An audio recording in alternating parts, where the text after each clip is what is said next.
My name is Adama Iwu. I am the Senior Director of State and Local Government Relations here at Visa. I began my career in politics as a fellow in the California State Fellowship Program. The things that you actually work on affect so many people, and it drives you to do your best, and it drives you to stay focused, and it drives you to keep the big picture in mind. I was at a political event that happened outside of Sacramento with lobbyists and politicians. I had a colleague who works for a trade association that I work with sexually harass me. After the incident happened, I started working on this letter. I started working on it Friday with a number of friends in the political world. By Monday morning, we had about 147 signatures. We wanted to submit it to the Los Angeles Times. So before I did that, I called my boss here at Visa. I said, I have to tell you something. A, this is something that happened to me, and B, here's how I'm handling it, and this is what we're doing. He said, I'm so sorry. Are you okay? Do you feel like Visa put you in a situation where you were somewhere where you were unsafe?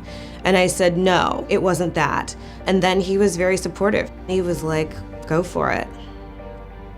So we realized we needed a bigger platform, and we realized we needed resources. So that's kind of how Reset Enough came along. We realized that we needed to mobilize trauma resources for women very quickly. We also realized we needed a bigger platform because we had attorneys start calling us and saying, we would like to help. We have heard from women in 22 other states who work in politics who have said, this is bad for us as well.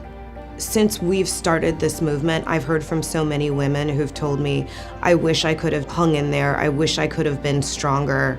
Women who just reach out to me randomly, women who I know through my professional life, who've said that this is kind of the moment they've been waiting for, and that it seems like it is changing now.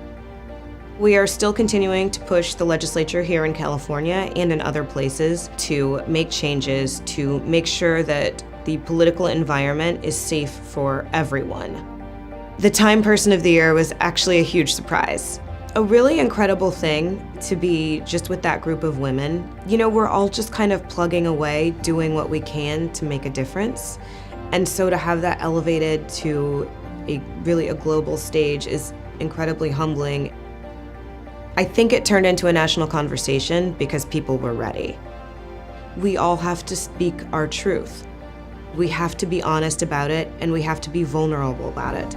If you see something that's not right, if something not right happens to you, you have to talk about it.